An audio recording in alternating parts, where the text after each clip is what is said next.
entregando la clase a ustedes y quiero compartir con ustedes un trocito y después pasaremos a una oración y de ahí ya vamos ingresando a la clase inmediatamente.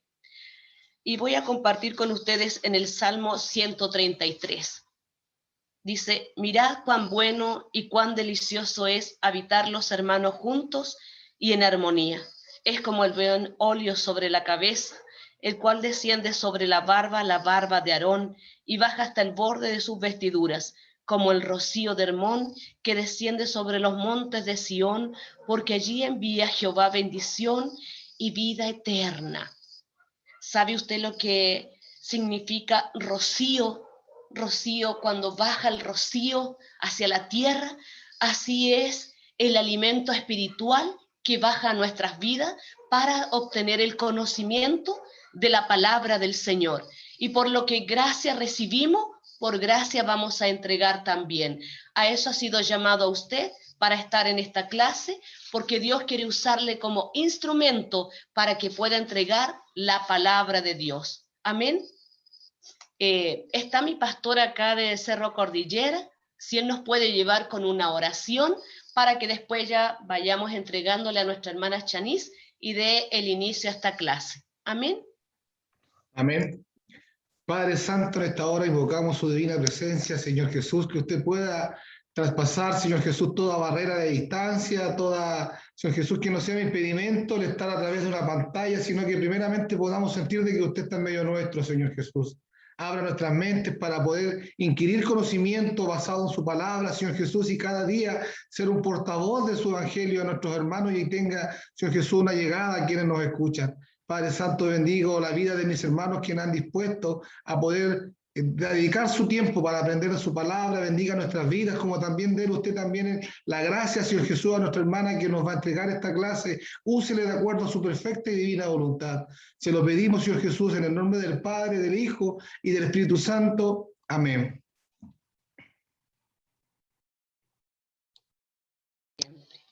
Muchas gracias, mi pastor. Todos juntitos aquí, no vamos a hacer diferencias de la metropolitana, de por San Felipe, no, somos todos uno hoy día, todos juntos, así que el Señor nos bendiga y Dios le bendiga a mi hermana Chanis. Amén. Damos también la bienvenida a nuestro pastor Rolando, que me avisan por interno que se había unido. ¿Ya? Y también tenemos a la hermana Camily de Ipechi Recreo también. Así que ven, son varios hermanitos de la quinta, así que muy bienvenidos todos. Como decía nuestra pastora Marisol, somos todos uno en el Señor. Así que vamos a dar inicio y ahora se pone la cosa difícil. No, mentira, mis hermanos. Vamos a estudiar todos juntos la vida maravillosa de nuestro Señor Jesucristo. Amén. Así que bueno, como habíamos hablado anteriormente, ya puse nuevamente esta imagen para que usted entienda que cuando nosotros estudiamos teología, no vamos a estudiar todas las teologías que existen, vamos a estudiar la teología bíblica respecto a la cual nosotros creemos que es el pentecostalismo. Como sabemos, es una teología bastante reciente, cerca de 1910 recién se empiezan a asentar las bases de lo que es el pentecostalismo, de este movimiento maravilloso del Espíritu Santo, ¿cierto? Cuando los grandes hombres que nosotros conocemos como el pastor Hoover, ¿cierto? O bueno, ahí también vamos a conocer más cuando nos toque leer el libro de doctrina, empiezan a preguntarse, bueno, ¿y qué impide? ¿Qué impide que el Espíritu Santo se derrame como en los Hechos, ¿cierto? Como en el libro de los Hechos. Y comienzan a preguntarse esto y comienzan a orar, a orar, a orar y a orar, y el Espíritu Santo se derrama y comienzan a danzar. Dicen las historias que los niños incluso iban al colegio y se ponían a hablar de la palabra del Señor y danzaban en los colegios y los compañeritos eran tomados en danza. Así de maravilloso fue el comienzo de este nuevo pensamiento doctrinal que es el pentecostalismo, el cual nosotros entendemos y también queremos llevar a cabo, porque nosotros como cristianos no solamente somos cristianos y evangélicos, sino que somos cristianos evangélicos pentecostales, ¿cierto? Tenemos este sello distintorio que es creer que la presencia del Espíritu Santo está haciendo vida hoy en cada uno de nosotros y está obrando. Amén. Entonces, cuando hablemos nosotros de la teología que nosotros vamos a revisar tiene que ver con esto, con el pentecostalismo, ¿ya? Así que nos vamos a dar cuenta que sí hay muchas otras corrientes de pensamiento, pero que nosotros nos vamos a centrar en esto. Porque yo sé que hay mucha gente que tiene muchas ganas de hacer muchas preguntas, pero nos vamos a centrar en el pentecostalismo, ¿ya? Así que bueno, en el estudio de la teología, mis hermanos, existen diferentes maneras de estudiar la teología. Una que es 100% relato bíblico y que es más bien científicamente cómo separar estos libros, en qué periodo fueron establecidos, etcétera, etcétera. Otra que es más bien como nosotros vamos a estudiar, que es sistemática, que vamos a ir a la luz de la palabra revisando también las otras ciencias, como por ejemplo la antropología o la sociología. Y la teología sistemática, mis hermanos, nos ayuda, por ejemplo, a hacernos algunas ideas de qué es Jesús, quién fue Jesús, o qué es la salvación, qué es la historia de la iglesia, qué es el pecado. ¿Ya? Aquí están los nombres más ordenaditos. Por ejemplo, la amartiología es el estudio del pecado. ¿Ya? La cristología es el estudio de Cristo y de la salvación. ¿Ya? Y así cada una de estas, la eclesiología es el estudio de la iglesia. Voy a subir el volumen porque dicen que se me escucha despacito. Ah, ya, ahí entonces. Entonces, bueno, y tenemos la teología histórica, que es cómo las doctrinas del cristianismo ya han ido cambiando a través del tiempo. ¿Ya? Y la teología práctica, que aquí ustedes van a gozarse en esto, sobre todo porque es cómo llevamos a cabo todo este estudio en nuestra vida diaria. ¿Ya?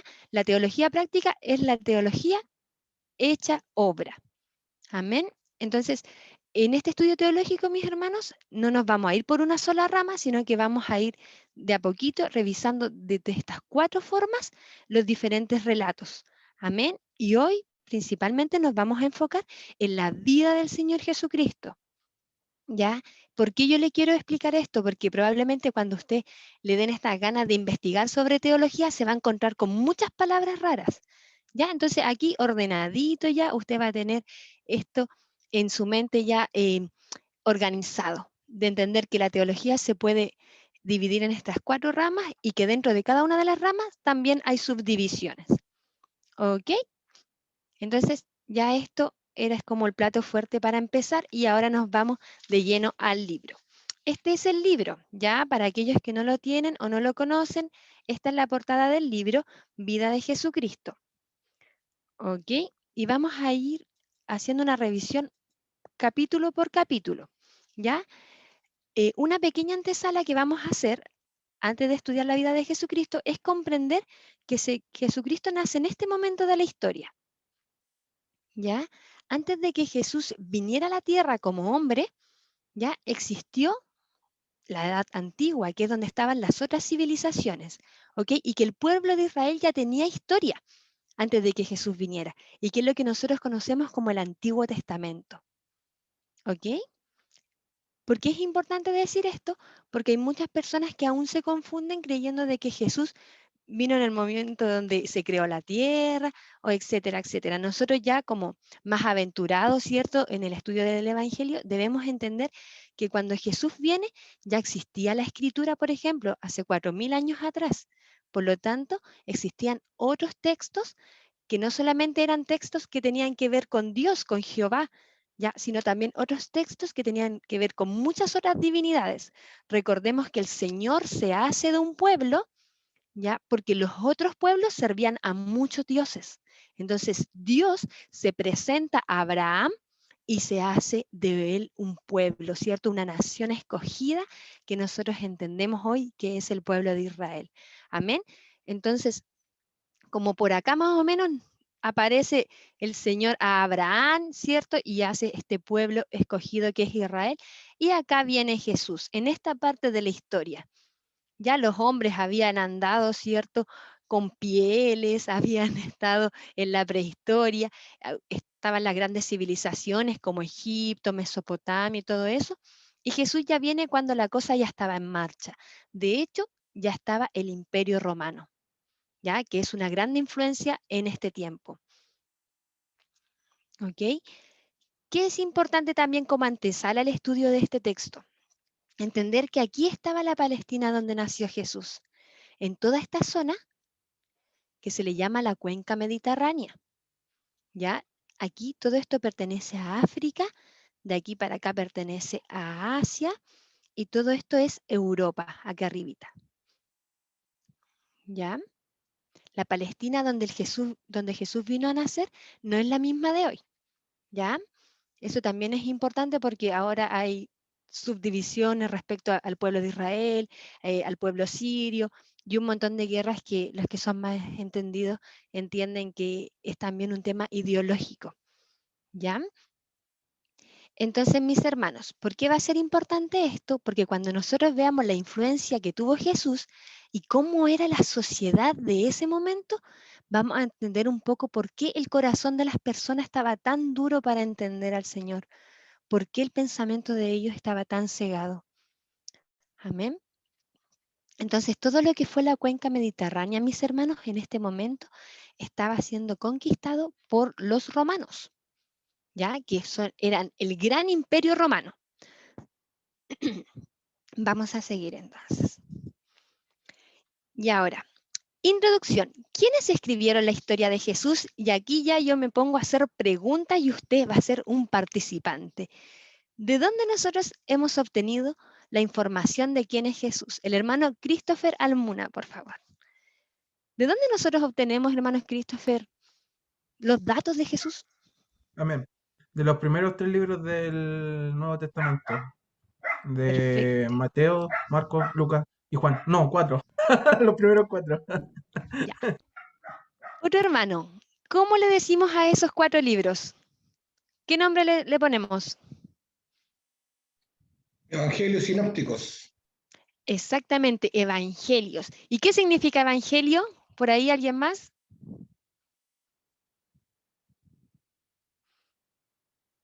Las buenas nuevas. Muy bien, hermano David. Buenas nuevas, buenas noticias. Amén. Nosotros obtenemos la historia de Jesús de estas buenas noticias. Amén.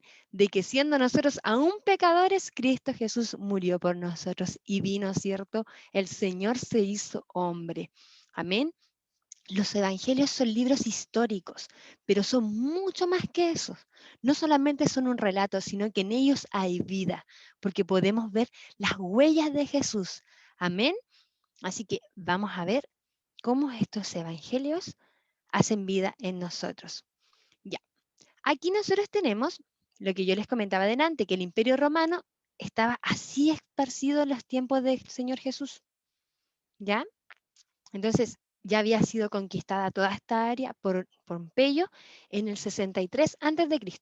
Antes de que Jesús viniera, ya había sido todo esto conquistado.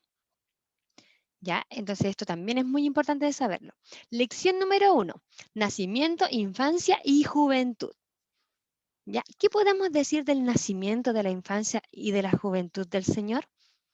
¿Qué nos dice la Biblia de la genealogía de Jesús? A ver, ¿quién sabe algo de la genealogía de Jesús? ¿Alguien quiere aportar, mi pastor David? Sobre la genealogía, descendencia exactamente de Abraham hacia abajo, aparte por lo menos la vida de José, su padre, como dice Elí, si se me escucha bien, Sí. Elí, y viene de esa descendencia de la rama de Abraham, cuando específicamente sale la Biblia cuando dice Jesús hijo de David es porque es descendencia totalmente de esa línea de David. Y ahí aparecen los demás. No me sé toda la genealogía, pero sí me sé algunos nombres.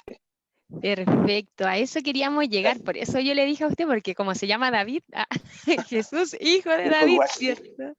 De hecho, así le grita al ciego, amén, el ciego Bartimeo le grita, Jesús, hijo de David, ten misericordia de mí. ¿Y por qué le dice así? Porque viene de esta genealogía, ¿ya? Nosotros acá tenemos al gran rey David, ¿cierto? Uno de los más importantes dentro de la historia de Israel. Y toda esta genealogía viene de Abraham, que fue la persona que Dios escogió para hacerse un pueblo especial. Amén. Tenemos acá también en rosado, Yo sé que algunos no ven muy bien, pero la presentación la vamos a enviar al WhatsApp, ¿ya? Las mujeres que eran extrañas para ser honradas, amén, como por ejemplo fue Tamar, fue Rahab, fue Ruth, fue Betsabé, incluso nuestro pastor obispo, el último año que tuvimos conferencia, nuestro obispo, ¿cierto? Predicó sobre esto, nuestro obispo emérito, que eran estas mujeres, ¿cierto? Que incluso fueron miradas en menos, pero sin embargo que fueron tan honradas por el Señor, por la presencia de Dios, de ser parte de la genealogía de Jesús. Amén. Según el Evangelio de Lucas, José era hijo de Elí, ¿ya? De esta descendencia. Sin embargo, según el Evangelio de Mateo, su padre era José, era Jacob, ¿ya? Acá. Entonces se entiende que José tenía la doble bendición, ¿ok? Que tenía como doble familia de David, ya doble descendencia, por la parte de Salomón y por la parte de Natán. ¿Ya? Se entiende eso, que había una doble bendición ahí. Y María también era hija de Elí, ¿ok? Entonces, toda la sangre, por decir, humana del Señor venía con la bendición. Toda la parte humana de Jesucristo viene de esta descendencia de bendición en bendición. Amén. Entendemos que cuando se le dice, ¿cierto?, que va a haber un censo a la familia de José, ellos tienen que viajar desde Galilea, que queda en la ciudad de Nazaret, hasta Belén, que queda más o menos a 130 kilómetros de distancia. Esto es, si nosotros tomáramos un auto hoy día, 1 hora y media, 1 hora, más o menos 130 kilómetros de distancia. Sin embargo, ellos se demoraron 6 días aproximadamente en burrito. ¿Ya? Palestina en el tiempo de Jesús. Ve, mire, acá está, no se nota muy bien, pero acá está Galilea, ¿cierto? La ciudad de Nazaret, en la provincia de Galilea. Y tenemos que ellos viajaron hasta acá, hasta Judea, Belén. Se demoraron 6 días aproximadamente en burrito. Así que si usted va a viajar, no viaje en burrito. Amén. Bueno, los romanos, como dijimos, habían conquistado toda la cuenca mediterránea y el censo fue llevado, según la tradición judía, de volver a la tierra de su linaje. ¿Por qué tuvieron que viajar? Porque como era un censo, lo iban a contar a todos, porque los romanos eran apachochados, ellos querían saber cuánta gente habían conquistado, entonces los censaban. Ya, entonces los contaban para saber cuánta gente estaban dominando y cuántos gobernantes tenían que poner, porque eran muy organizados los romanos. Tenían gobernantes según provincia, según 4 provincias tenían otros más, y gobernadores, y aparte reyes locales. ¿Ya? Eran muy organizados en esa área los romanos para poder seguir controlando este imperio tan gigante que ellos tenían. ¿Qué es maravilloso de acá, mis hermanos? Que se cumple una promesa, que se cumple una profecía maravillosa en este pueblo tan pequeño de Belén. Un pueblo conocido, ¿sabe por qué es conocido Belén hasta el día de hoy? Por su ganado, por sus ovejas. Amén. ¿Y sabe quién llegó a nacer ahí? La oveja por excelencia, el Cordero Santo. Amén. Así que mire qué curiosidad tan maravillosa. La familia de la novia de mi hermano, ellos son palestinos y tienen ganado en Belén. Un primo de ella tiene ganado en Belén y se dedican a este tipo de ovejas. Ellos cuidan este tipo de ovejas en el país, en la ciudad de Belén, y son una de las mejores ovejas a nivel mundial, la mejor lana a nivel mundial, las más hermosas a nivel mundial. Este tipo de oveja se cuidaba y se criaba en Belén, una oveja de exportación, por decirlo así. Amén. Y ahí fue a nacer el Cordero de Dios, el que quita los pecados del mundo. Amén. Así que no es coincidencia que en esta pequeña Belén, Efrata, ¿cierto? Una de las más pequeñas, como dice, ¿cierto? La profecía en Miqueas, vino a nacer el Salvador. Los eruditos de la palabra de ese tiempo sabían que existía esta bendición especial para Belén. Y podemos ver cómo se cumple la profecía de que en este pueblo tan pequeñito de solamente agricultores, ¿cierto? Y campesinos, el Señor llega a nacer. Amén. El grupo alrededor del niño, dice el siguiente ítem dentro de la primera lección. Aquí nos habla sobre los pastores, sobre los sabios, sobre Elizabeth, ¿cierto? Que es la mamá de Juan el Bautista, sobre Ana y Simeón, que eran dos ancianos que servían en el templo también, ¿ya? Y lo que nos dice es que el Señor se sigue revelando y que le anuncia al Señor a otras personas de que el Mesías ha de venir. Amén. Entonces, cuando hablamos del grupo alrededor del niño, de esta lección en particular, nos habla de que habían ojos que observaban cómo estaba ocurriendo algo maravilloso. Y que incluso los ángeles, ¿cierto? Cuando se aparecen a estos pastores, están alabando al Señor. Gloria a Dios en las alturas, ¿cierto? Porque es maravilloso. Venía, ¿cierto? Esta opción preciosa de salvación para cada ser de la humanidad. Amén. Entonces tenemos en esta lección el grupo alrededor del niño, donde se nombran a estas personas especiales que nos nombran los evangelios. Los años de silencio en Nazaret. El único vestigio que nosotros tenemos, o la única palabra que tenemos de Jesús niño, es cuando Él es hallado en el templo, ¿cierto? Que se perdió, dice la palabra del Señor, por quedarse conversando. Y le responde a María, en los negocios de mi Padre me conviene estar. Como dice Lucas 2:52, Jesucristo crecía en la gracia y en la sabiduría, ¿cierto? Para con Dios y los hombres. Crecía en estatura y en sabiduría, aleluya. Amén. De los años de silencio no hay informes fidedignos, ¿ok? Esto significa que podemos encontrar relatos como alternativos, pero que sin embargo no podemos tomarle mucha importancia a estos relatos porque son más bien mitológicos, ¿ya?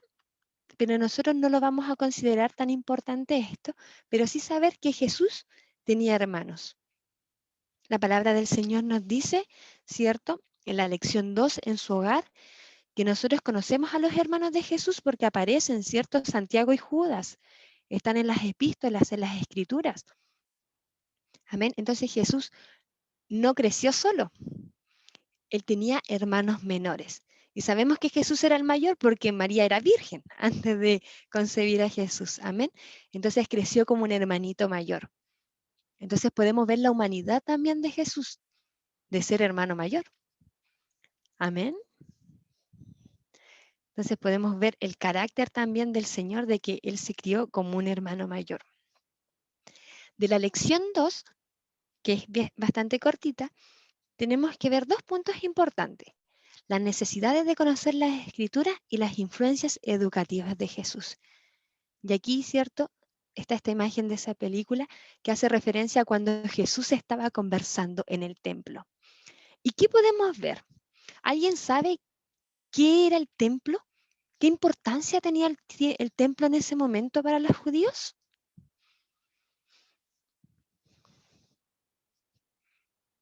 ¿Alguien?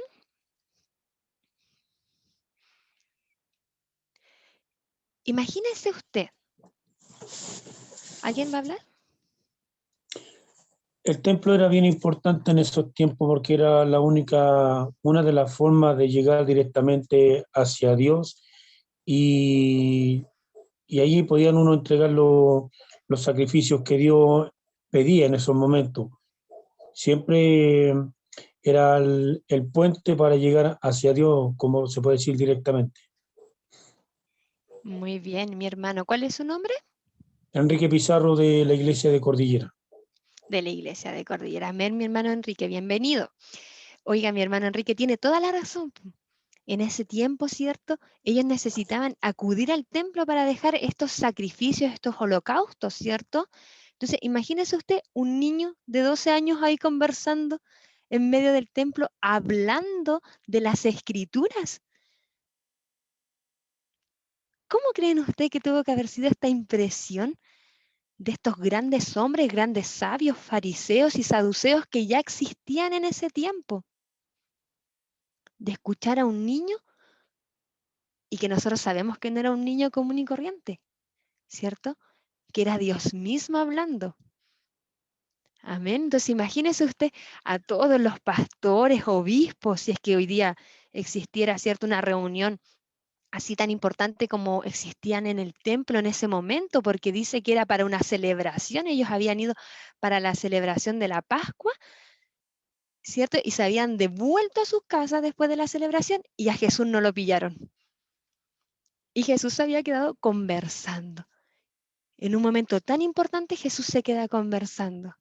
Esto también nos habla un poquito de la personalidad de este Jesús adolescente o preadolescente, amén, de las ansias que tenía de hablar de los negocios de su padre.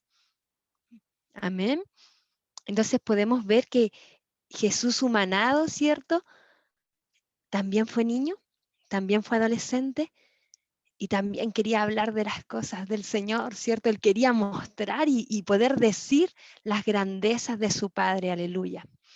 Amén. Dentro de las influencias educativas de Jesús nos damos cuenta, perdón, que él sí conocía de la Escritura, ¿ya? Y que él leyó la Septuaginta, que en ese momento eran los textos originales. Ya nosotros en el libro, en la página 11 del libro, está esa palabra que es importante, ya que es el original hebreo.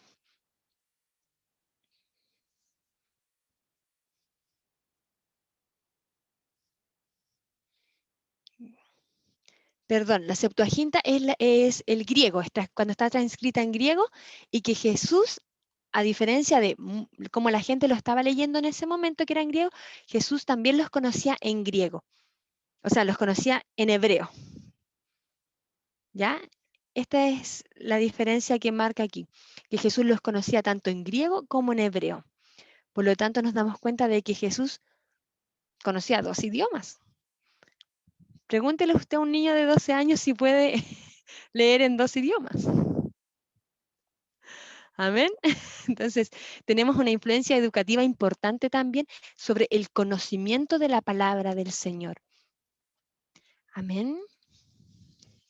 Como sabemos nosotros, también ellos tenían muchos ritos, los judíos, ¿cierto? Hasta el día de hoy conservan algunos de sus ritos donde a los niños desde muy pequeños se les enseñan, ¿cierto? Los 5 primeros libros que son el Pentateuco. Amén. Entonces Jesús conocía estos 5 primeros libros. Y tenemos una palabra que dice en Juan 1:46 que dice, ¿de Nazaret puede haber algo bueno? ¿Podrá salir algo bueno de Nazaret? Y nos damos cuenta cómo aquí el Señor ya está demostrando que sí puede salir algo bueno de Nazaret. Amén. Como hablamos al inicio, la lección 3 está marcada, mis hermanos, por la nación y la época, por la subyugación política que existe hacia los judíos. Ya sabemos que los romanos cobraban tributo, que los romanos pedían y exigían que las personas pagaran, ¿cierto?, un impuesto. Ya más adelante el Señor a través de su enseñanza dice, dar a César lo que es de César y dar a Dios lo que es de Dios, pero en realidad el pueblo estaba sufriendo. ¿Y por qué es importante hablar de esto? Porque cuando Jesús viene a la tierra y comienza su ministerio, se encuentra con personas que están molestas, con personas que esperaban un Salvador, pero un Salvador que los salvara de esta subyugación, que los salvaran de este tipo de opresión. ¿Ok? Y también nos damos cuenta que existe una religiosidad extrema, basada generalmente en lo exterior y que usaban el castigo y el punitismo como una manera de oprimir al pueblo. Ya tenemos las corrientes de pensamientos que son los fariseos y los saduceos. Amén. La condición religiosa y social de este tiempo, mis hermanos, es mostrar a un Dios que está molesto con el pueblo, un Dios, ¿cierto?, que quiere castigar al pueblo y que por eso el pueblo está en esta condición, Por eso los romanos están haciendo esto, porque ellos no son lo suficientemente buenos o no están llevando los sacrificios. Entonces, estas personas que estaban en este momento a cargo de la tradición religiosa, lo que hacían era oprimir al más débil. Sin embargo, no cumplían, ¿cierto? Como podemos ver a través de los evangelios, el cuidado al huérfano, el cuidado a la viuda, el cuidado al menesteroso. No visitaban a los enfermos, ¿cierto? Como el Señor lo pide en Isaías.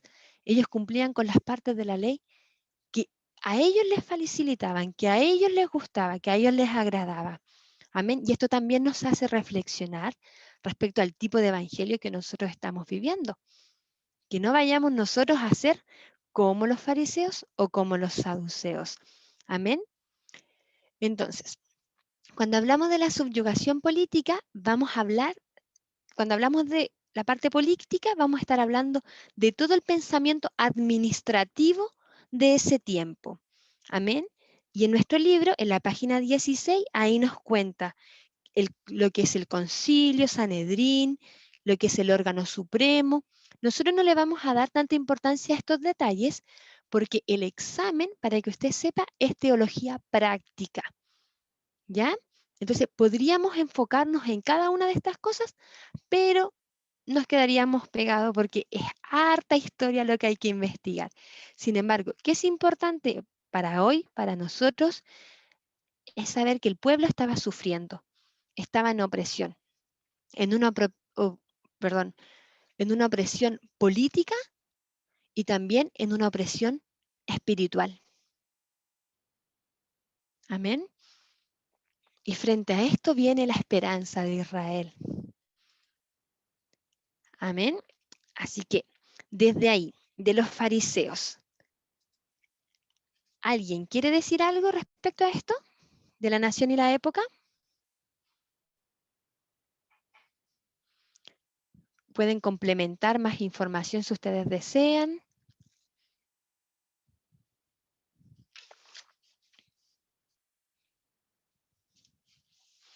Hermano Ignacio, ¿quiere decir algo? Ya, estamos bien entonces. Ya, vamos a hacer la diferencia al tiro respecto al pensamiento de los fariseos y los saduceos. Amén.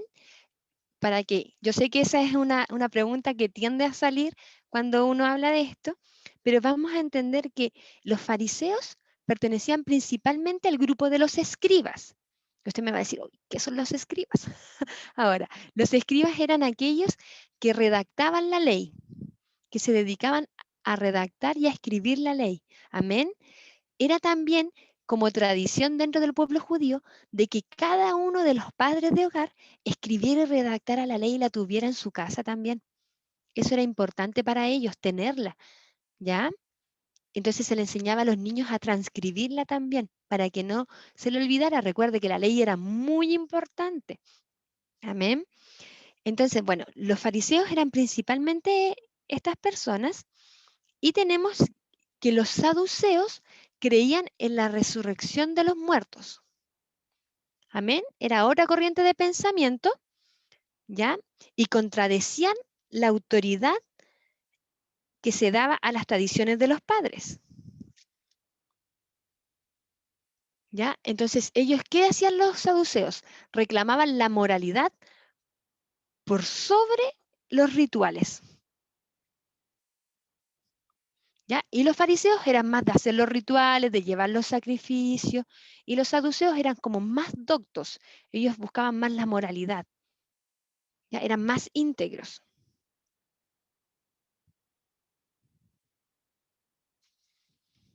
¿Ya? Y entre ellos, obviamente, como corrientes también de pensamiento, tenían discusiones y pleitos, ¿ok? Como corriente. Recordemos que el pueblo de Israel en este tiempo está siendo influenciado por el pensamiento político también y filosófico de Roma. Y Roma viene de Grecia y los griegos, como sabemos, eran mucho de esto de las filosofías, de cuestionarse las cosas. Entonces, claro, está siendo influenciado por este pensamiento greco-romano y finalmente ellos hacen esto como de dividirse y algunos creer en esto, algunos creer en esto otro, y discutir mucho al respecto y defender sus posturas. ¿Ok? Debido a esta influencia. ¿Ya? ¿Qué más es importante de hablar de ahí? Yo creo que para el examen nada, pero sí el libro desde la página 18 en adelante hasta la 21 sí se ahonda más en el tema de los saduceos y los fariseos. ¿Ya? También tengo subrayado aquí que los saduceos pertenecían principalmente a las clases más elevadas y ricas, ¿ya? Pero así todo, ambos tenían en abandono a la viuda, al huérfano, al menesteroso, y ambos eran quienes oprimían, ¿cierto?, a los más débiles, por decirlo así, a los más desprotegidos por no cumplir la ley. Amén. Lección 4. Las últimas etapas de la preparación del Señor Jesús. Amén.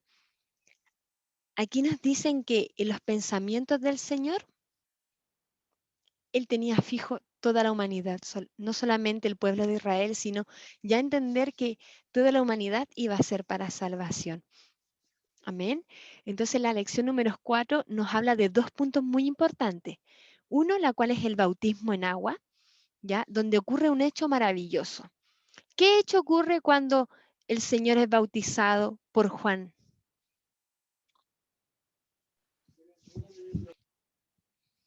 Amén, la hermana Valentina Castro. ¿Qué ocurre, hermana Valentina? Ocurre que el Espíritu Santo baja como paloma y Dios dice, este es mi hijo. Y no me acuerdo cómo dice, pero ocurre ese hecho mientras lo bautiza. Amén.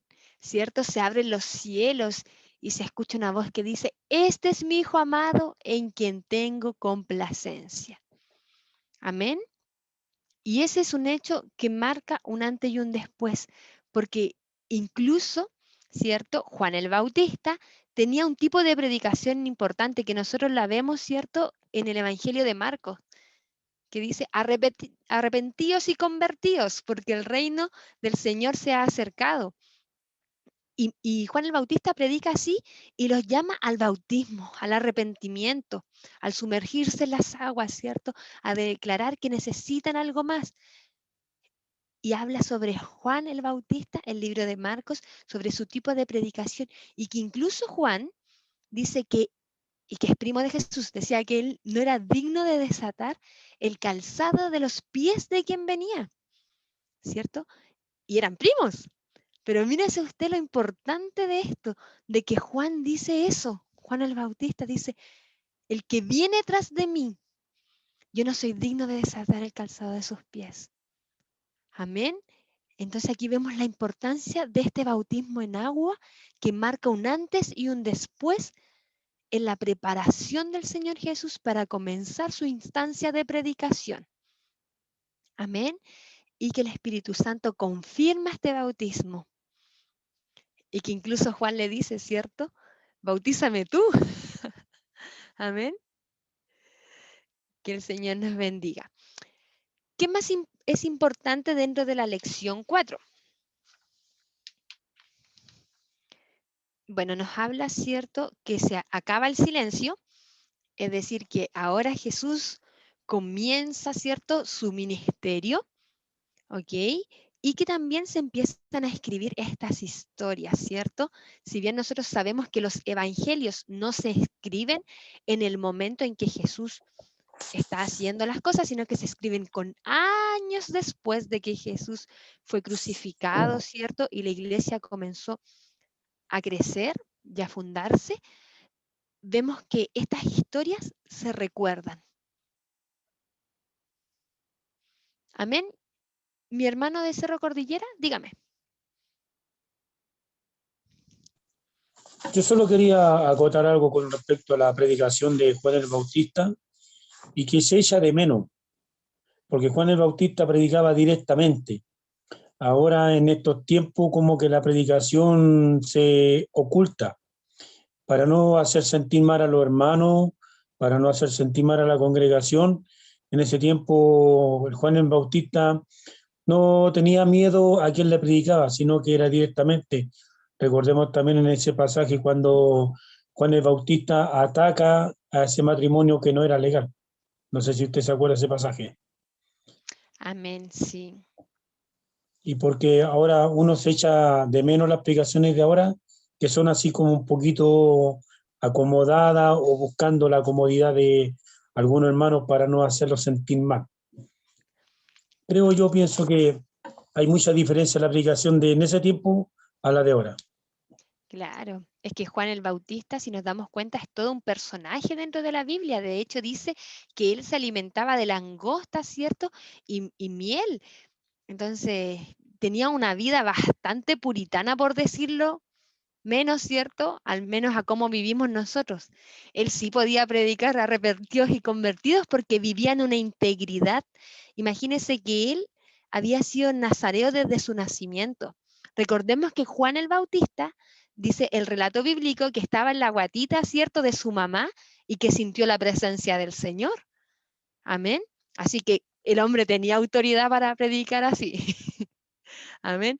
Yo creo que para poder predicar así, arrepentidos y convertidos, hay que estar lleno de la presencia del Señor y también estar en integridad, primeramente, el predicador, como aquí Juan el Bautista nos muestra, ¿cierto?, que él era íntegro e intachable, que había sido criado, ¿cierto?, como un nazareo.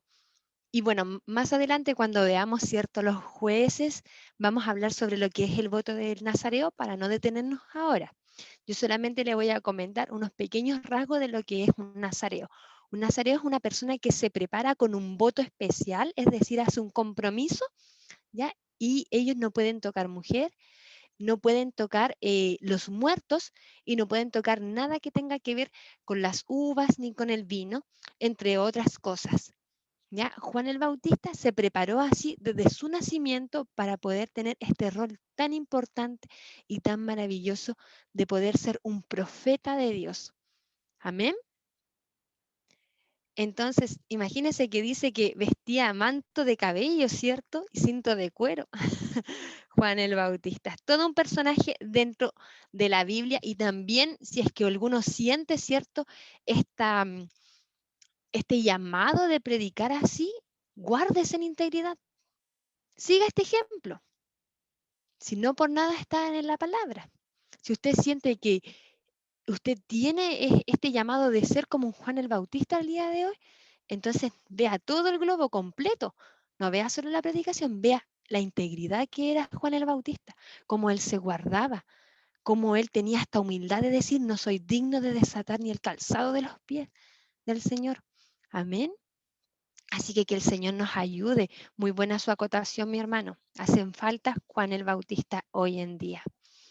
Entonces, mire, tenemos la importancia, ¿cierto?, de este bautismo en agua, donde el Señor abre los cielos y lo que hace es confirmar que Dios está en la tierra, que este es su Hijo amado en quien Él tiene complacencia. Amén. Y vamos a ver también que durante estas últimas etapas de su preparación ocurre un hecho al cual a nosotros nos llama mucho la atención, pero también nos deja mucha enseñanza. Jesús es tentado. Así de fuerte. Yo le voy a preguntar, ¿quién de nosotros no ha sido tentado?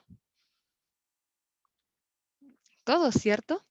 En cosas pequeñas, en cosas grandes, en cosas leves y en cosas grandes, ¿cierto? En cosas que son fuertes muchas veces, en nuestros pensamientos, en nuestro actuar. Todos hemos sido tentados, pero aquí nos deja una gran enseñanza, que incluso el Señor fue tentado. Amén. Pero también, junto con la tentación, nos da la salida, dice su palabra, ¿cierto? Tenemos una consulta en el chat. Vamos a revisar. Tentados muchas veces en el día.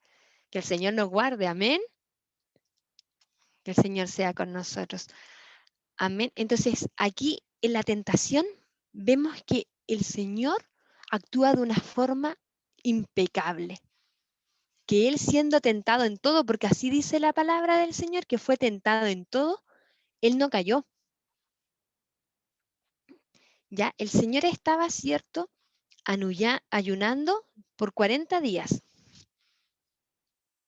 Ya acababa su ayuno cuando, ¿cierto?, aparece esta sorpresa, ¿cierto?, el enemigo, y lo tienta de diferentes maneras. ¿Quién se acuerda cuál es la primera forma en que el enemigo tienta a Jesús?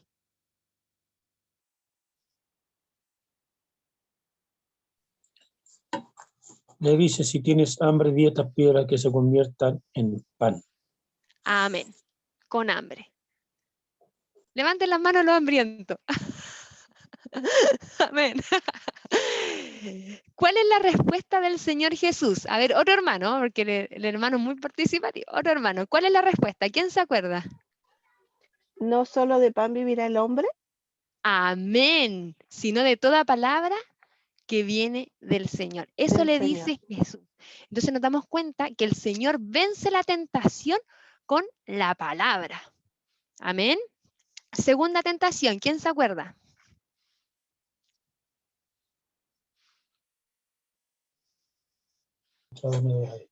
Le muestra todos los reinos de la tierra. Amén. ¿Y qué le responde el Señor?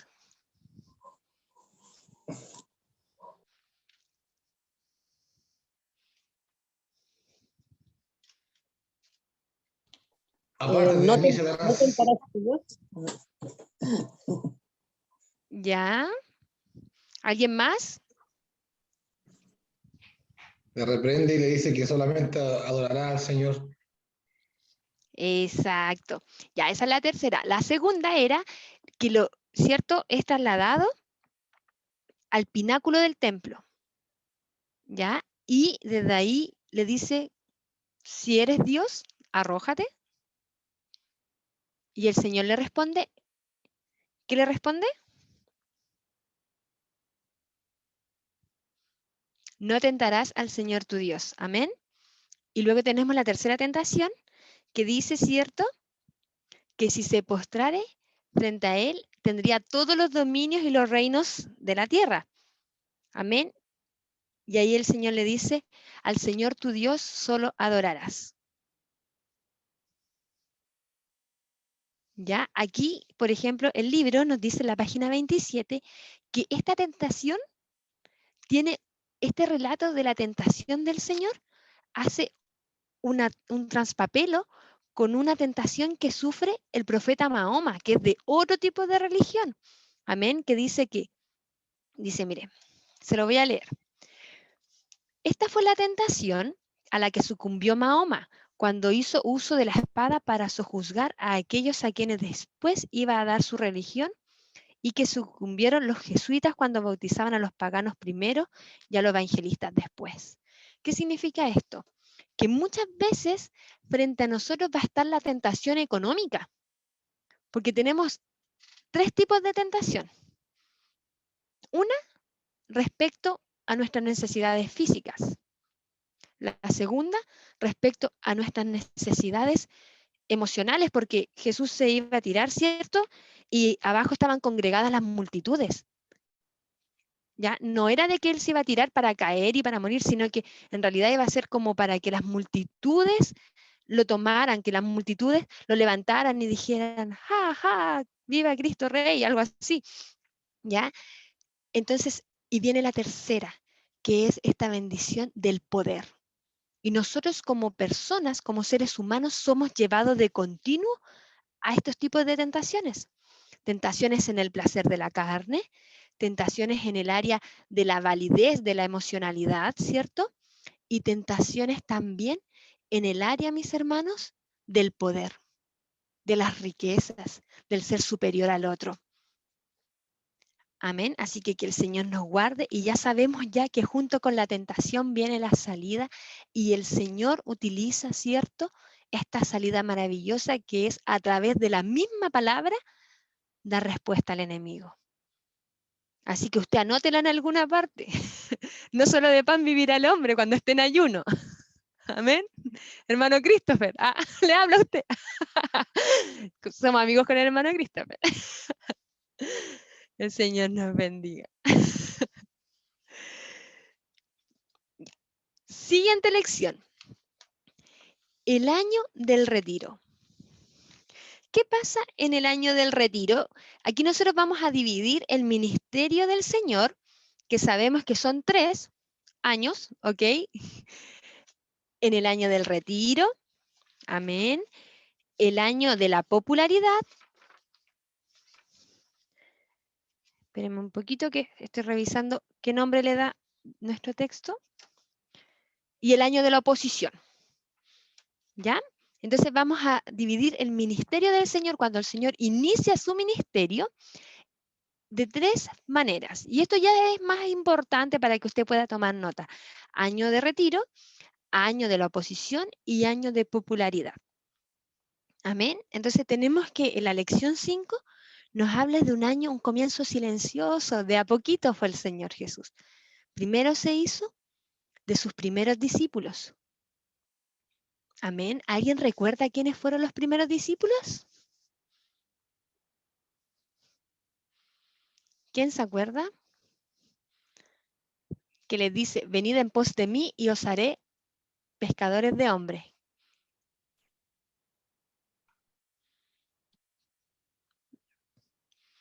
Los primeros discípulos, ¿se acuerdan?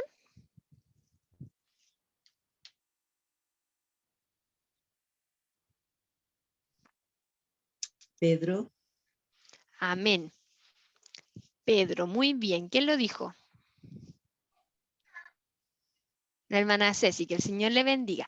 Exactamente. Existen dentro de los evangelios 2 versiones de este hecho, ¿ya? De cuando el Señor llama a los discípulos. Recordemos que los evangelios, si bien son sinópticos, pero existe armonía y un poquito de desarmonía respecto al relato, porque lo escribieron mucho tiempo después, ¿ya?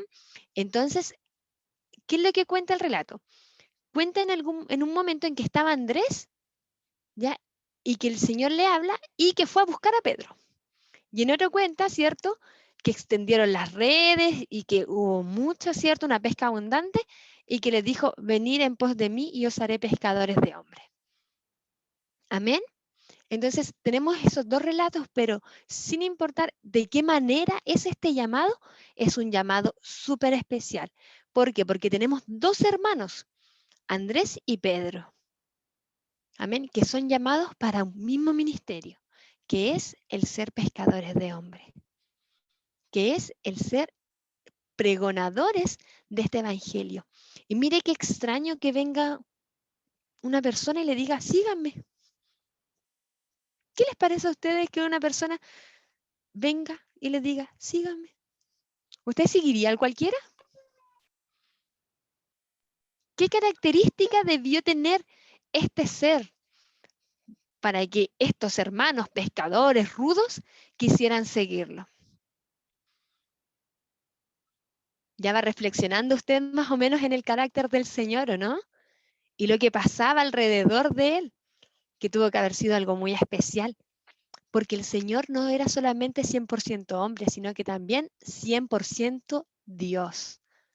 Amén. Su naturaleza era 100% humana y 100% divina. Amén. Entonces tenemos los primeros discípulos y este relato nosotros los podemos encontrar en Juan capítulo 1, en el versículo 35 al 51 y también en la página 28 de nuestro libro. Habla, ¿cierto?, que al mismo tiempo se añadió Felipe y Natanael, ¿ya? Que habían sido preparados para seguir a su nuevo maestro por Juan el Bautista. Amén. Recordemos que Juan el Bautista, ¿qué le pasó a Juan el Bautista?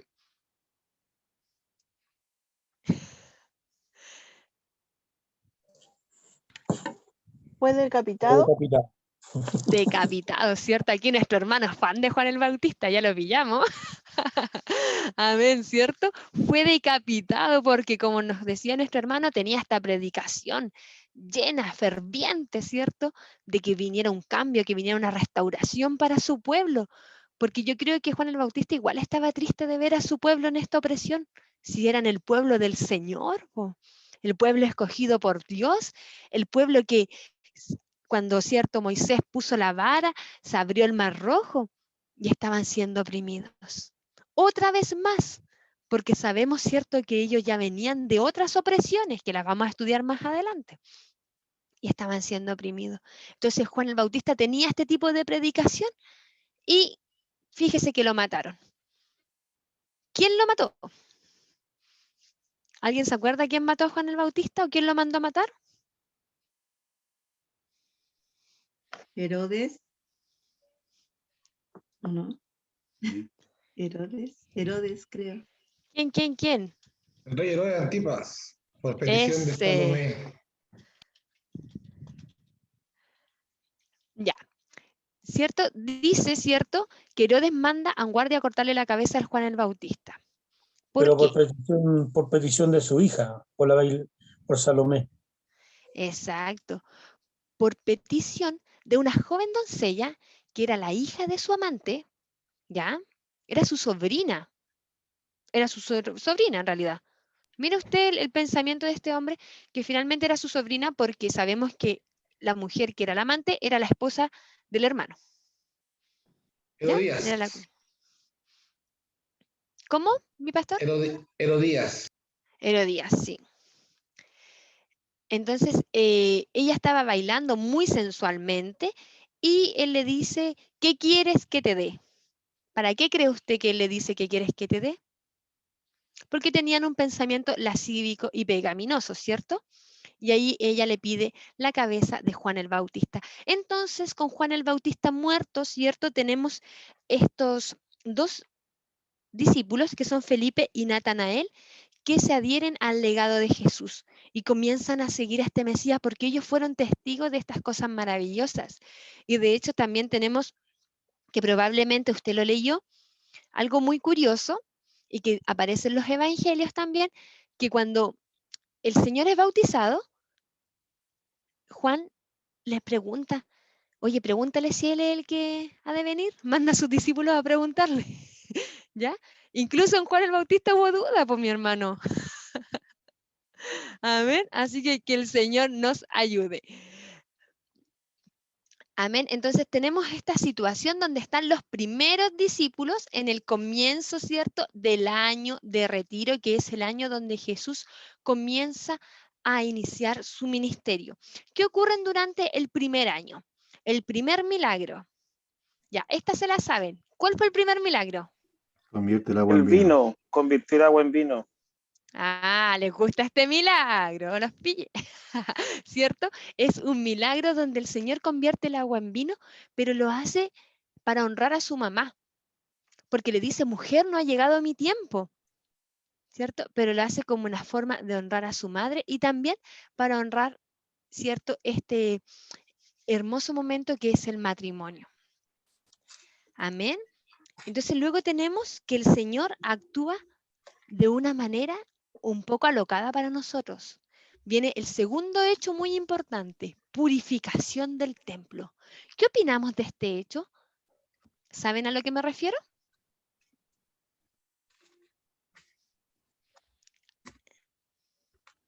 ¿Alguien sabe a qué me refiero cuando digo purificación del templo?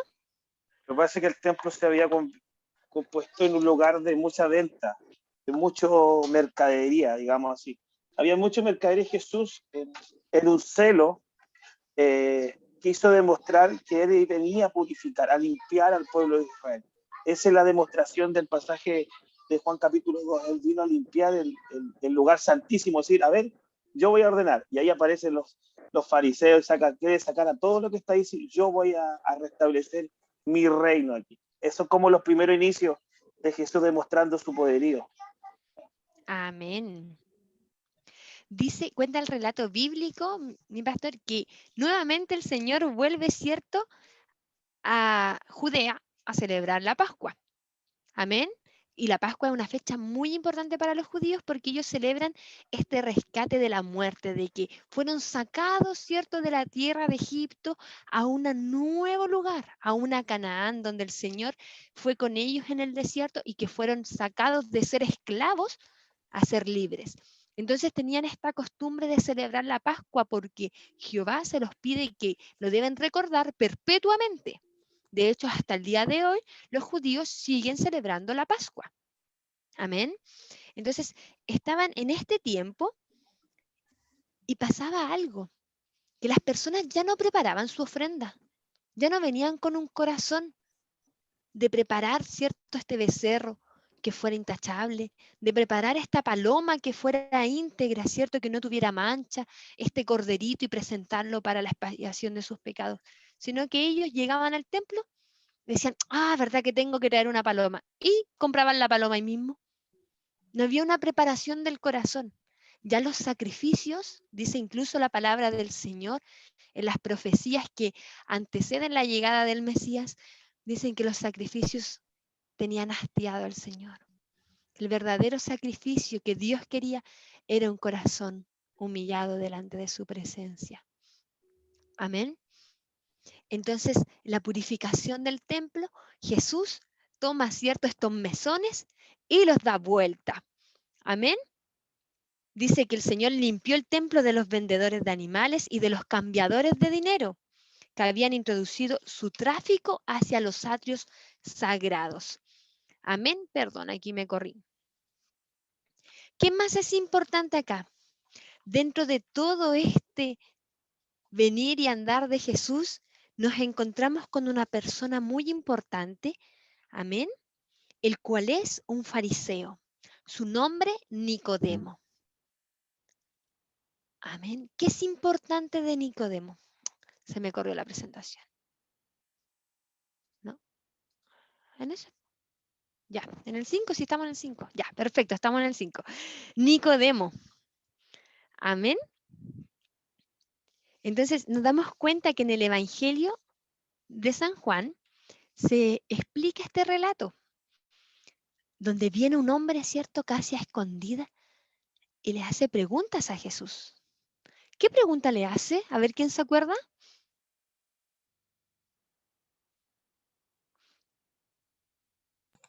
Él le pregunta qué hay que hacer para ser salvo, ¿verdad?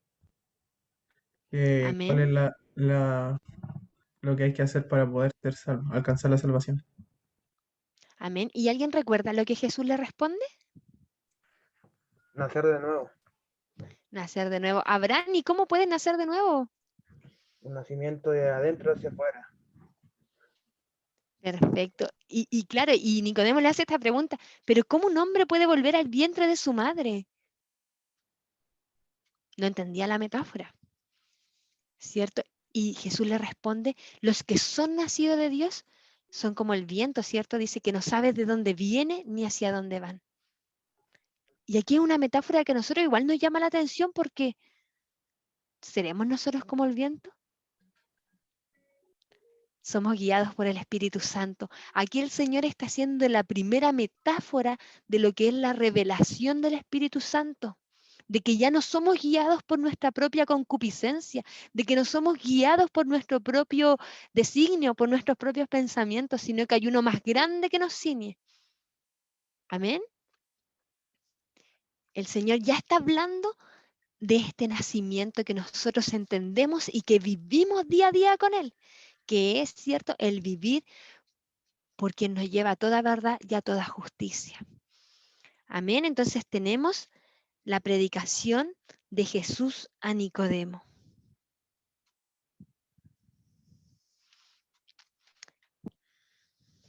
Ya, también luego el libro nos comenta que existe una escasez de información respecto a este año.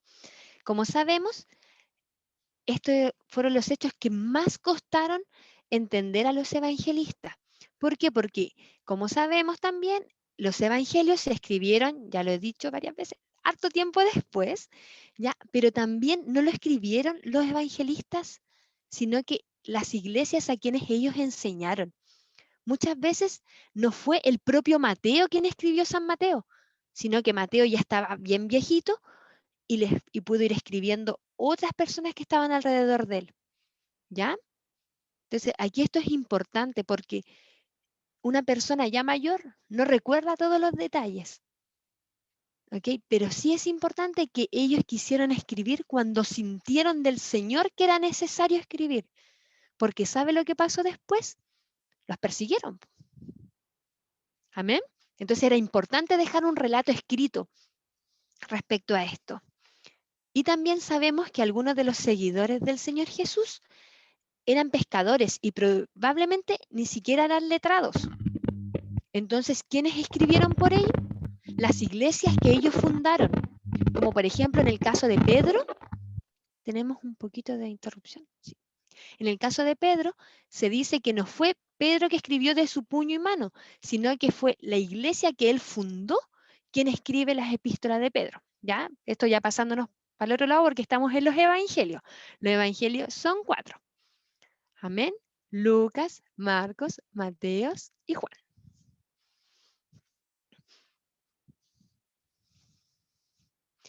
¿Ya? Y los evangelios son sinópticos. ¿Ok? Son aquellos que se han decidido, ¿cierto? 3 son sinópticos, se han decidido que tienen que ver con esto, que son adecuados, que son históricos. Amén. Tenemos otras cartas que nosotros sabemos que se consideran no canónicas, que no están dentro de la Biblia, pero que también hablan de Jesús. Amén. Pero nosotros nos vamos a concentrar en estos textos y en estos libros. ¿Ya? Entonces tenemos Nicodemo, la escasez de información. Y finalmente tenemos para concluir la clase de hoy, el año de popularidad. Y este es el año, como dice aquí, de popularidad, de para los más jóvenes, de influencer de Jesús. ¿Ya? Donde Jesús comienza a impartir influencia. ¿Ya? Si Jesús hubiera estado hoy, imagínese usted en Instagram, tendría un montón de seguidores para los más jóvenes. ¿Ya? La gente lo seguía. Tal cual como usted le pone me gusta a alguien, lo sigue, pero eso no significa que lo conocieran. No significa que entendieran realmente el mensaje. Lo seguían porque era popular, porque hacía milagros, porque era algo nuevo que estaba ocurriendo.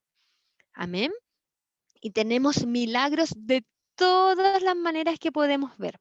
Milagros en el cuerpo, ¿cierto? En lo físico, milagros sobre la naturaleza, cuando el Señor calma la tempestad, ¿ya? De todo lo que nosotros podemos pensar, el Señor hizo milagros. La palabra del Señor dice que si se escribieran todas las obras que Él hizo cuando estuvo acá, no habría libro que lo contuviera. Amén. Entonces vamos a ver que los milagros de Jesús tienen diferentes categorías.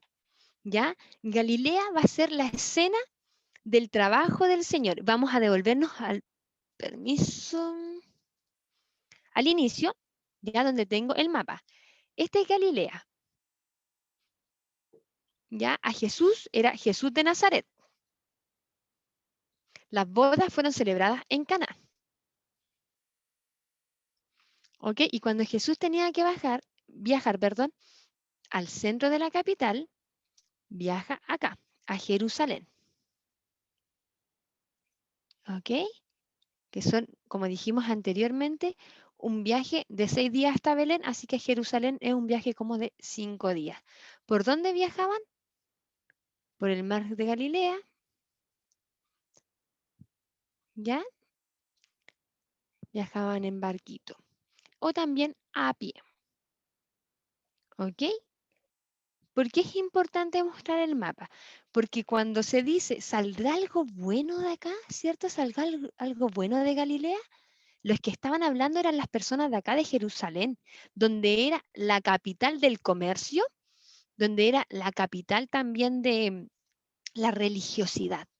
Todo lo que tenía que ver con la administración de la fe propiamente tal, ocurría en Jerusalén, ya en el gran templo.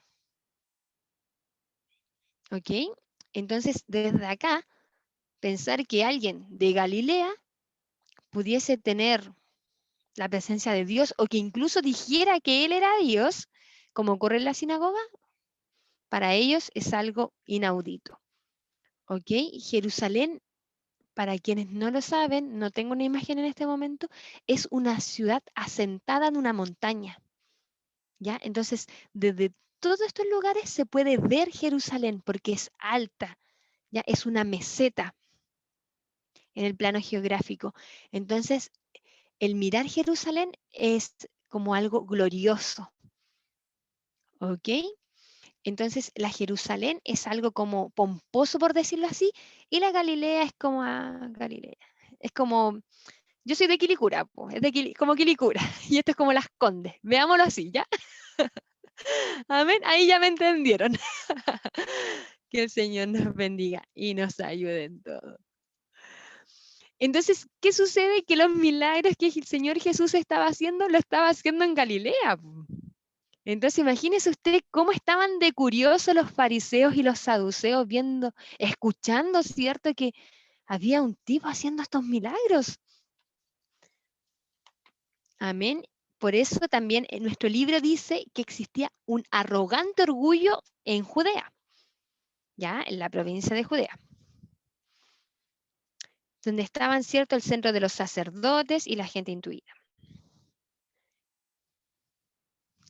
Ya. Dice, ¿cierto?, que el área total de Palestina es muy similar a la región metropolitana. Ya, nuestra región metropolitana más, sí, como la región metropolitana. Y también dice que es como la mitad de la séptima región, más o menos para la gente que es de Curicó lo entendiera, ¿ya? El libro lo explica así. ¿Ya? Dice que Galilea era la más nortina de las 4 provincias. Como yo le explicaba adelante, los romanos controlaban todo a través de sus gobernadores. Entonces lo que hicieron fue dividir el territorio palestino en 4 provincias. ¿Para qué? Para poder tener un gobernador de las 4 provincias, aparte colocar un pequeño rey en cada una de ellas. ¿Ok? Y dice que Galilea, ¿cierto?, tenía casi 100 kilómetros de largo por 50 de ancho. Era como Quilicura. ¿Ya? Amén. Toda esta provincia era muy fértil, ¿ya? Y bueno, aquí nos habla básicamente de cómo es geográficamente Galilea, pero también nos explica, ¿cierto?, que había montañas, que estaba en la boca de un río, que había muchos matorrales y que las ciudades que vamos a encontrar nosotros en los relatos bíblicos van a ser Capernaum, Betsaida, Corazín, ¿ya? Y que todo estaba lleno de pueblos de gente humilde. ¿Ya? Entonces, mire qué maravilloso, por ejemplo, cuando habla de que el Señor sana a alguien en Capernaum, un pueblo humilde. Amén. Entonces, aquí también nuevamente el relato bíblico nos muestra cómo es la personalidad de Jesús. De que cuando era niño, si bien fue bien instruido, ¿cierto? Porque hablaba los idiomas, el Señor tenía un corazón humilde porque fue criado en esta tierra. ¿Ya? Su padre era carpintero. Entonces, si bien se esforzaba harto y probablemente tenía un buen pasar económico porque los carpinteros no eran cualquier cosa en ese tiempo, él también sabía lo que era el trabajo duro. Amén. Era un hombre de trabajo, nuestro Señor Jesús. Acuérdese que dice la palabra del Señor que después cuando él inicia su ministerio no tenía dónde recostar su cabeza.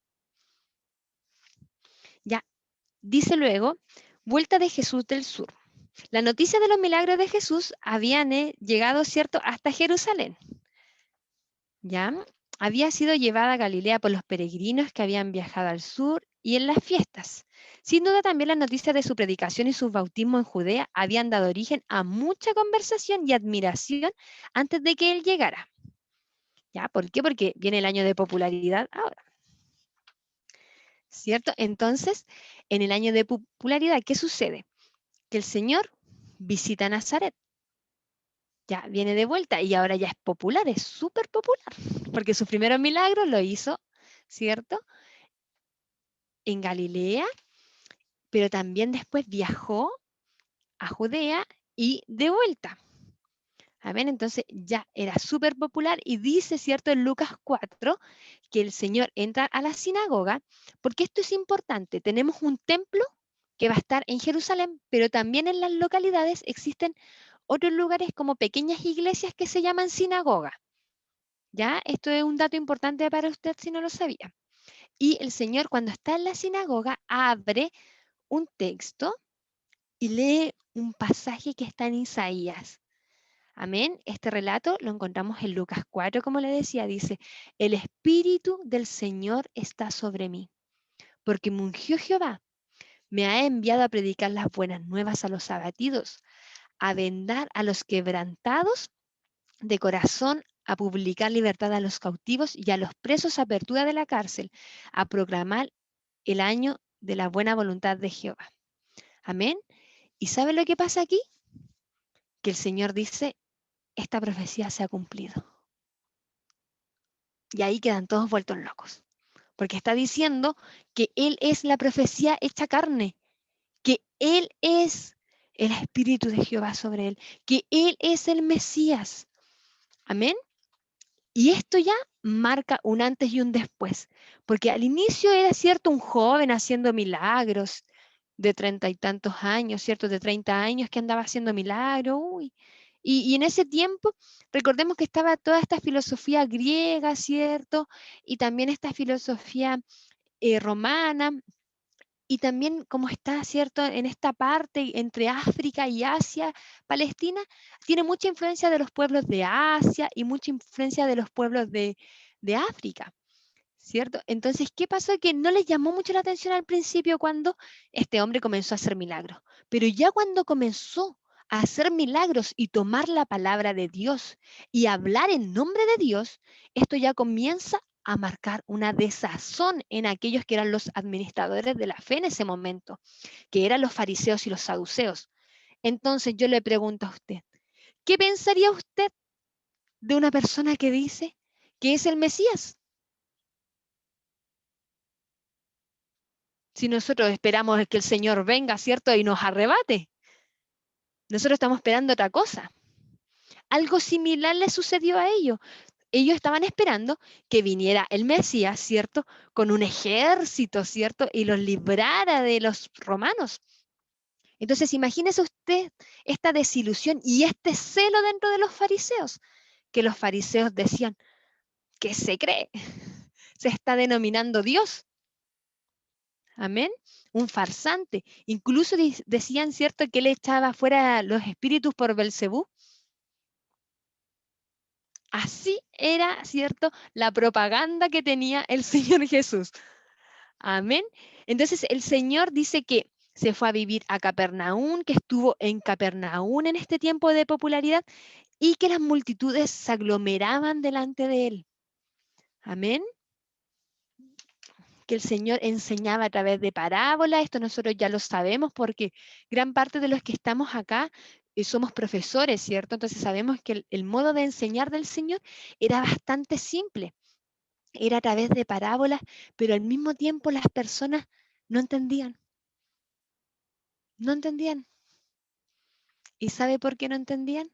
Porque sus corazones estaban duros, sus corazones no estaban preparados, sus corazones, dice la palabra del Señor, que fueron cegados para que la salvación por misericordia llegara a nosotros. Amén.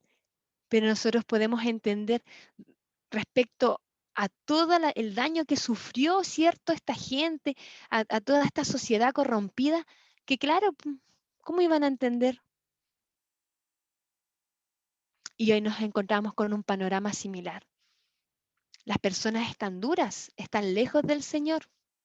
Y por eso es importante que nosotros cuando prediquemos también, mis hermanos, podamos hacer la palabra como un bálsamo para sus corazones, empleando parábolas, palabras suaves quizás como lo hizo el Señor, y estar llenos del Espíritu Santo para que ocurran cosas milagrosas como decir, venir en pos de mí y que ellos sean remecidos dentro de sus corazones. Amén. Entonces vamos a hablar, ¿cierto?, de esta manera en que el Señor le hablaba a las multitudes. ¿Por qué el Señor decidirá hablar, cierto, a través de parábolas? ¿Qué creen ustedes?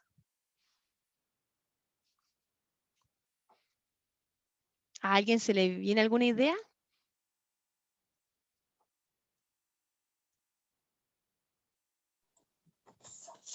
Lo que pasa es que el Señor habló en parábolas porque para no todos es el Evangelio, solamente para algunos nomás. Y después con el tiempo le dio a entender a sus discípulos lo que significaba las parábolas que él decía. Ya, amén, puede ser, ¿cierto? Esa una respuesta. Ahora nosotros creemos, Yo, ¿cierto?, en la salvación universal. Mi pasa pastor. lo que pasa es que las parábolas no era que significaba que era para uno, sino que él las daba en un contexto simple y sencillo para que todos pudieran entender. Lo que pasa es que no tenía ejemplos vivos, sino que sacaba ejemplos de lo que él iba viendo. Cuando habla de la palabra de sembrador, él vio que estaban sembrando, y de ahí sacó la enseñanza, y tiró la palabra diciendo, uno cayó en tierra fértil, otro por la espina, y eso daba a entender, de dar a demostrar un evangelio sencillo, fácil, simple, de que podemos decir que el que menos sabía pudiera entender rápidamente lo que significaba la salvación.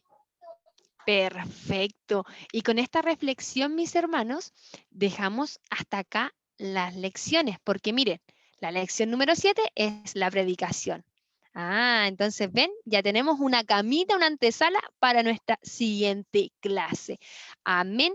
¿Se resuelven dudas? Este es el momento para preguntar, mis hermanos. De las primeras 6 lecciones, todas las preguntas son bienvenidas.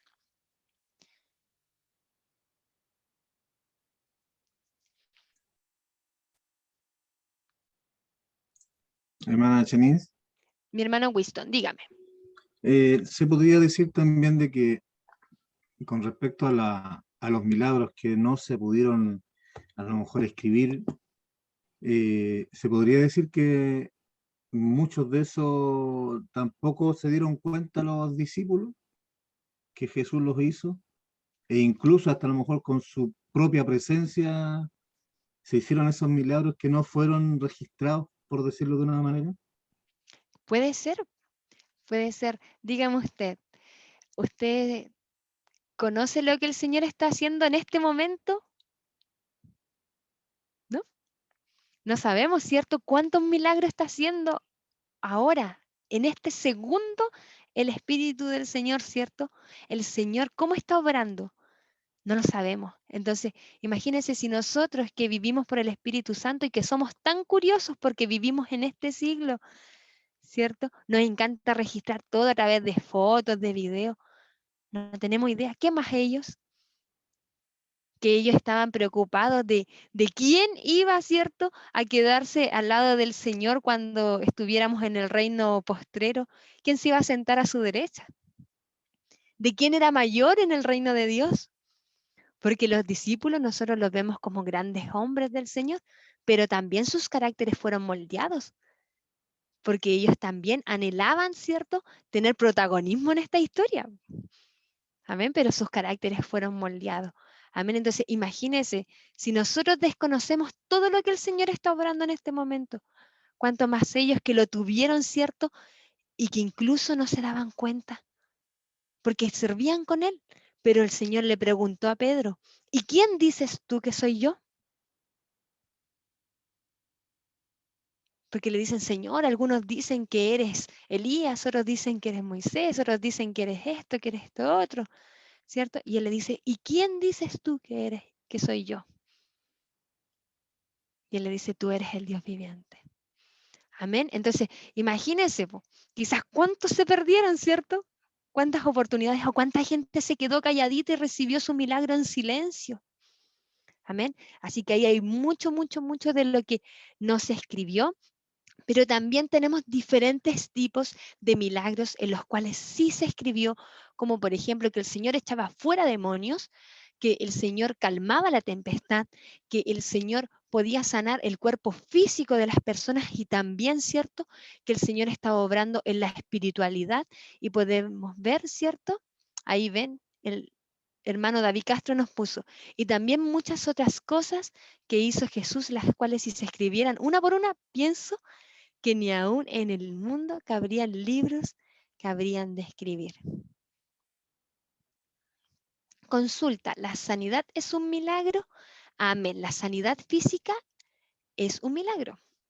Amén, porque el Señor está obrando para sanar un órgano, para sanar alguna enfermedad. Por ejemplo, tenemos cuando el Señor sana, ¿cierto?, a los leprosos. Tenemos otro milagro, ¿cierto?, cuando el Señor calma el flujo de sangre de la mujer y la sana también. Dice que esa mujer había gastado todo su dinero. Había consultado doctores y ella en todo ese tiempo no encontró una cura para su enfermedad. Amén, que probablemente hoy, ¿cierto?, los más entendidos creen que pudo haber tenido un prolaxo o algo en su útero. Amén. ¿Qué más? Tenemos que incluso el Señor resucita muertos. Y esto ya era algo como que no se podía comprender. Amén. Tenemos que el Señor hace un milagro que es un milagro ya sobrenatural sobre todas las cosas, que es la multiplicación. Amén. Y este milagro sí que es raro, porque imagínense, habían 5 panes y 2 peces y después sobraron canastas. Un milagro, un tremendo milagro. Dice también la palabra del Señor que los judíos a menudo le pedían que hicieran como cosas para probarlos, pero que él se abstenía de eso porque el Señor sabía que este poder no emanaba de él, sino que él se sostenía a la voluntad de su Padre que estaba en el cielo. Amén. Creemos en la salvación universal. Amén. ¿Qué significa que la salvación universal? Nosotros creemos que la salvación es para todo aquel que en él crea, no se pierda, mas tenga vida eterna. Amén. No es que todos se vayan a salvar, sino que todos aquellos que creen en el Señor, le es concedido, ¿cierto?, la potestad de ser llamados hijos de Dios. Dice la palabra del Señor que a los que creyeron y le recibieron, ¿cierto?, les fue concebido esta potestad de ser llamados de hijos de Dios. En eso creemos nosotros. Amén. Pero Nosotros no no creemos. todo aquel que diga Señor, Señor, entrará al reino de los cielos. Exacto, pero ahí después cuando veamos doctrina, usted va a ir viendo por qué nosotros como Iglesia Pentecostal de Chile creemos que el Señor, ¿cierto?, nos da esta oportunidad a todos. Todos tenemos la oportunidad. Amén. Pero ahí, ¿qué hace usted con su oportunidad? Por eso, ¿cierto?, el Señor a todos les dio talentos. ¿Pero qué hizo cada cual con los talentos? O dice, ¿cierto?, que la salvación es como una piedra preciosa, o cuando dice que somos como ovejas, o cuando dice que el hijo pródigo. Hay muchas parábolas, ¿ve? Siempre el Señor nos está a través de las parábolas enseñando que Él quiere la salvación para la humanidad, amén, pero que ya, ¿qué hace cada uno con este regalo tan maravilloso? Depende de cada uno. Por eso la palabra nos invita a no contristar el Espíritu Santo, a perseverar hasta el fin. Amén. Así que el Señor nos bendiga. Si hay más preguntas, por favor, me escriben. Si le da vergüenza, me escribe al WhatsApp. No se preocupe, le vamos a contestar igual. Amén, mis hermanos. Hasta aquí. ¿Algo más? Yo tengo una pregunta. Hermano Abraham, dígame. Sí, con respecto a las 6 lecciones que vimos, de esto se va a hacer un examen, ¿cierto? Sí. ¿Y este examen cuándo sería? Ya, el examen se le entrega a final de mes cuando terminemos todo el libro. Ya, no es solo de las 6 lecciones, es de las 12 lecciones del libro completo, es el examen. Ahora, yo le voy a calmar toda la ansiedad. No se preocupe porque el examen es teología práctica. ¿Qué quiere decir esto? ¿Cómo usted lo lleva toda esta enseñanza a su vida diaria? Vaya pensando usted en cada una de las lecciones, cómo esto le sirve para su vida, cómo esto le abre el entendimiento, cómo esto le ayuda a ser mejor persona, mejor cristiano, mejor hijo, mejor papá. ¿Ya? Porque reconozcamos, por ejemplo, que en la infancia de Jesús, Jesús fue niño, fue hermano mayor, y sus hermanos al principio ni le creían. ¿Ve? Y cuando vemos el carácter, ¿cierto?, de los hermanos, eran rudos también, po. Entonces, ve, Jesús fue hermano mayor. No es cualquier cosa ser hermano mayor. Para los que son hermano mayor, saben lo que eso significa, ¿cierto? Hay que tener paciencia. ¿Ve? Entonces, nos vamos dando cuenta de la humanidad del Señor Jesús, pero también de su completa divinidad.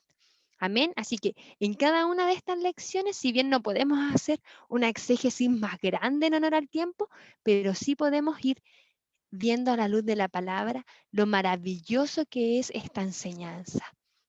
Amén. Y nos ceñimos también al libro y a las escrituras. ¿Ya? No estamos buscando otras fuentes ni nada así. Así que en este tiempito acotado, esto es lo que podemos entregar. Pero si usted tiene más preguntas, no tenga miedo y me escribe a través del WhatsApp. Amén. Mi pastora Marisol. Estas son las lecciones que vamos a revisar la siguiente sección. Predicación, el apostolado, el año de la oposición, la Pascua, el juicio, la crucifixión, y ahí también yo les voy a dar algunos materiales de apoyo si es que les gusta estudiar. Amén. Hasta aquí ha llegado mi participación y yo entrego como entregamos nosotros, ¿cierto? Los pentecostales de Chile, con 3 glorias al Señor. Amén. Gloria a Dios, gloria a Dios, gloria a Dios para siempre. Mi pastora Marisol. Amén. El Señor bendiga a nuestra hermana Chanis. Maravilloso aprender sobre el amado, ¿verdad? Jesús, quien vino a dar cumplimiento a las profecías dadas en el Antiguo Testamento para el Nuevo Testamento, el que ha venido a salvar nuestras vidas.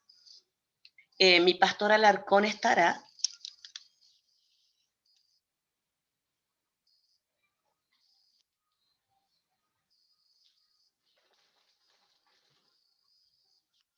¿No? Bueno, vamos a agradecer a todos ustedes por la asistencia, que es muy importante estar presente en las clases, por si tiene alguna duda, alguna inquietud. Acá en la clase vamos ayudando en lo que más podamos. Y bueno, agradecida nuevamente con nuestra hermana Chanis, con todos ustedes. Y voy a pedirle a mi pastora de Cerro Cordillera, si está por ahí, que ella nos pueda despedir con la bendición. Amén. Amén. Padre, en esta hora le damos muchas gracias. Gracias por todo lo aprendido en esta tarde. Gracias, Padre, porque usted nos enseña, cada día nos da una oportunidad para poder conocerle más, para poder, Señor, hacer su voluntad cada día, Señor.